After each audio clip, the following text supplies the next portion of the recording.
এটা Kolkata Eden gardens.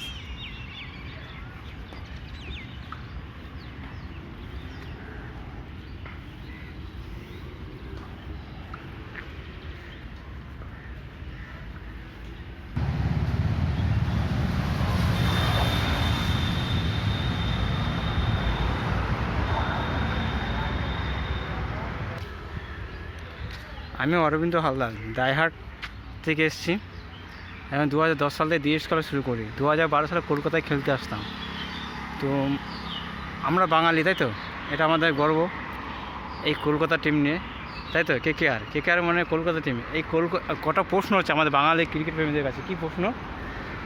প্রশ্নটা হচ্ছে যে কেকেআর টিমের বিরুদ্ধে কী প্রশ্ন, আজকে কেকেআর টিমে কোনো বাঙালি প্লেয়ার নেই।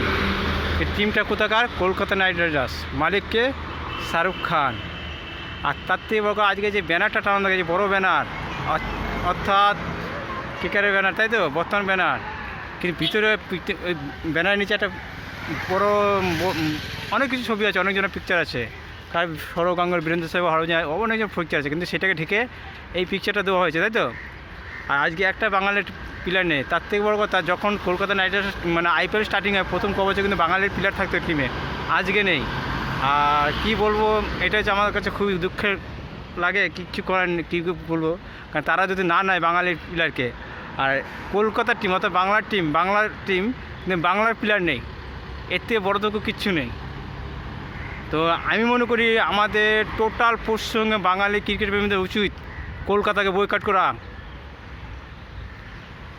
তাহলে কত বড় রাজনীতি অ্যাকচুয়ালি, যে এটা টাকার খেলা, আর কত বড় রাজনীতি, ক্রিকেট নিয়ে কত রাজনীতি। কারণ আমি 2010 সালে ক্রিকেট খেলা শুরু করি।